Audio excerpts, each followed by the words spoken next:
안녕하세요, 폴트윈입니다. 이번 일본 그랑프리 저는 1시간 반 내내 입 벌리고 봤습니다. 오늘은 그 현장을 하나하나 짚어보겠습니다. 퀄리파잉과 레이스는 물론 각 팀 얘기까지 빠르게 살펴볼 테니 끝까지 함께 해주세요. 본격적으로 시작하기 전에 이번 주에 FIA가 폭탄을 살포시 던졌습니다. 레이스 주간이 시작되기 바로 직전인 3월 26일 퀄리파잉에 참가한 차량의 최대 하베스팅을 9메가줄에서 8메가줄로 줄이겠다고 발표한 것입니다. 이게 무슨 의미냐면 에너지 관리 전략의 비중을 줄이고 드라이버 고유의 실력으로 싸우는 비중을 늘리겠다는 얘기입니다. 일견 합리적으로 들리지만 회독에서 느끼기에 갑작스러운 변수임은 분명합니다. FIA가 이 규정을 시즌 도중에 건드린 것 자체가 현행 규정에 대한 고민이 아직 정리가 안 됐고 이전까지의 레이스는 정말 마리오 카트였다는 신호로도 읽히거든요. 이 부분은 앞으로 계속 지켜봐야 할 것 같습니다. 프랙티스 얘기도 빠르게 짚어보겠습니다. FP1에서는 알론소 대신 잭 크로포드가 에스턴 마틴 시트에 앉았고 준수한 레이스를 보였지만 진짜 중요한 건 맥라렌의 페이스였습니다. 개막 2경기 동안 이런저런 이슈로 제대로 된 레이스를 못 보여줬던 맥라렌이 스즈카에 오자마자 다른 느낌을 풍기기 시작했습니다. 특히 피아스트리는 FP2에서 패스티스트를 찍을 만큼 페이스가 올라왔습니다. 참고로 FP3에서는 안토넬리가 러셀을 0.3초 이상 제치며 가장 빠른 랩을 기록했습니다.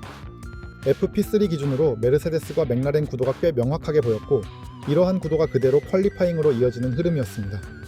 자, 퀄리파잉. 이번에는 진짜 볼 게 많았습니다. Q1부터 예상치 못한 일이 터졌는데 약팀이 탈락하는 건 예상대로였지만 호주와 중국에서 좋은 모습을 보여주며 기대감을 한껏 키웠던 하스의 올리버 베어먼이 파워 유닛 이슈로 Q1에서 탈락해버렸습니다. 근데 이건 예고편에 불과했습니다. Q2에서는 더 충격적인 장면이 나왔는데 베르스타펜이 Q2 탈락을 했습니다. 그것도 레이싱불스의 루키 아비드 린드블라드한테도 밀리면서요. 4연속 월드 챔피언이 4년 연속으로 폴과 우승을 가져갔던 스즈카에서 Q3 진입조차 못한 겁니다. 이게 현재 레드불의 현실입니다. 그리고 Q3 안토넬리가 이 연속 폴 포지션을 가져갑니다. 메르세데스가 또 프런트 로우를 싹쓸이 했고요. 맥라렌 듀오인 피아스트리와 노리스가 P3, P5를 차지하며 페라리를 근소하게 앞섰습니다. 보톨레토가 Q3에 진출한 것도 린드블라드가 Q3에 오른 것도 눈에 띄었습니다. 자, 이 그리드 보고 레이스 예측하셨던 분들 많으시죠? 과연 결과가 어땠을까요? 레이스 시작하자마자 안토넬리가 스타트 미스를 합니다. 폴에서 출발했는데 피아스트리한테 선두를 내줘버린 것은 물론이고 P6까지 떨어집니다.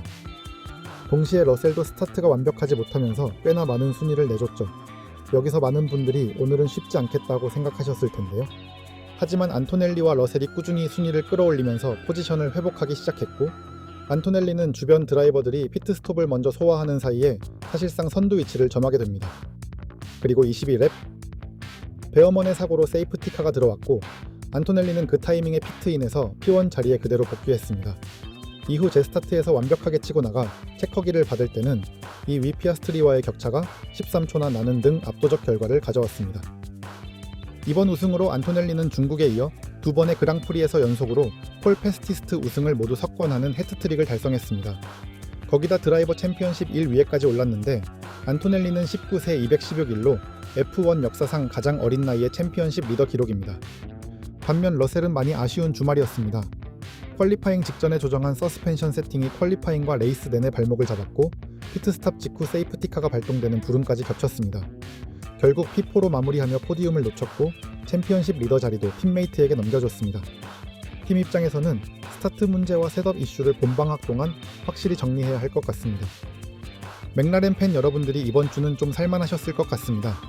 개막전 호주에서 피아스트리가 포메이션 랩에서 리타이어하며 출발도 못했고 중국에서는 전기 개통 문제로 또 DNS, 디펜딩 컨스트럭터 챔피언이 개막 2경기 연속 출발도 못한다는 게 말이 되냐 싶었는데 스즈카에서 진짜 맥라렌이 돌아왔습니다. 피아스트리는 스타트에서 안토넬리와 러셀을 한꺼번에 제치고 선두로 치고 나갔습니다. 초반 페이스도 충분했어요. 우승을 노려볼 수 있는 상황이었는데 세이프티카가 본인 피트스탑 4랩 후에 들어오면서 타이밍이 맞지 않았습니다. 결국 P2로 마무리했지만 시즌 첫 포디움을 가져가며 챔피언십 경쟁에서 존재감을 다시 알렸습니다. 노리스는 P5, 이번 세이프티카의 가장 큰 피해자 중 한 명이었는데 현재 챔피언십 상위 6명 중 포디움 기록이 없는 드라이버는 노리스가 유일합니다. 디펜딩 챔피언으로서 좀 불편한 통계죠. 르클레르의 스타트 반응은 이번에도 칼이었습니다. 3번 그리드에서 출발해서 안토넬리, 러셀을 제치고 초반에 P2까지 올라갔어요. 이후 안토넬리와 러셀이 차례로 되찾아가기는 했지만 레이스 후반에 러셀의 강한 압박을 끝까지 막아내며 P3 포디움을 지켜냈습니다. 3경기 연속 포디움. 르클레르 올해 진짜 꾸준합니다. 해밀턴은 P6. 레이스 후에 파워 관련 이슈를 언급하며 꽤 힘든 주말이었다고 밝혔습니다. 페라리 레이스카가 작년보다 훨씬 잘 뽑힌 건 분명한데 이번 경기에서는 그 퍼포먼스를 제대로 발휘하지 못한 아쉬움이 있었습니다. 페라리 팬들은 다시 한번 페라리 듀오의 배틀을 보면서 가슴 쫄깃하면서도 흥미진진한 감정을 느끼셨을 텐데 선의의 경쟁으로 둘 다 발전하는 계기가 되어야 할 텐데 걱정도 살포시 드네요. 솔직히 이번 그랑프리 중위권 얘기에서 가장 재밌었던 건 가슬리였습니다.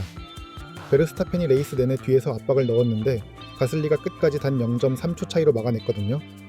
4연속 월드 챔피언이 알핀 한 대를 못 넘은 겁니다. 알핀은 이제 3경기 연속 포인트 획득, 중위권에서 확실한 다크호스가 되고 있습니다. 베르스타펜이 레이스 후에 지금 우리는 중위권 싸움에 있다고 스스로 인정했습니다. 가슬리를 넘으려고 여러 번 시도했는데 추월하면 배터리가 바닥나서 바로 역추월 당한다고 했거든요. 올해 처음 자체 파워 유닛을 달고 나온 레드불의 현실이 고스란히 드러나는 장면이었습니다. 컨스트럭터 챔피언십 순위는 현재 6위.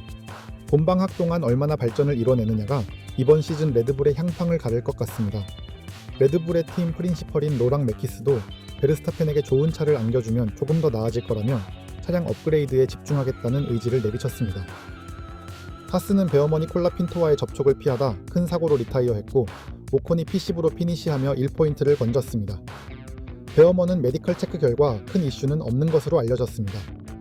레이싱 불스는 로슨이 이 경기 연속 포인트 획득에 성공하며 서서히 자기 페이스를 찾아가는 중입니다. 자, 이렇게 2026 일본 그랑프리를 정리해봤습니다. 키워드 딱 하나만 뽑으라면 저는 세대 교체라고 할 것 같아요. 19살 안토넬리가 역대 최연소 챔피언십 리더가 됐고 4연속 챔피언 베르스타펜이 미드필드라고 스스로 인정하는 시즌. 2026 시즌이 이전 시즌들과는 전혀 다른 서사를 쓰고 있다는 게 점점 선명하게 보이고 있습니다. 이제 5주간의 본방학이 시작됩니다. 다음은 마이애미. 이 5주가 어떤 팀에게 기회가 되고 어떤 팀에게는 더 깊은 위기가 될지 저도 기대 반 걱정 반으로 지켜보겠습니다. 오늘 영상 재밌게 보셨다면 좋아요와 구독 한 번씩 눌러주시고요. 댓글로 이번 그랑프리에서 가장 인상적이었던 장면이나 드라이버 알려주시면 제가 다 읽겠습니다. 다음 영상에서 뵙겠습니다. 폴투윈이었습니다.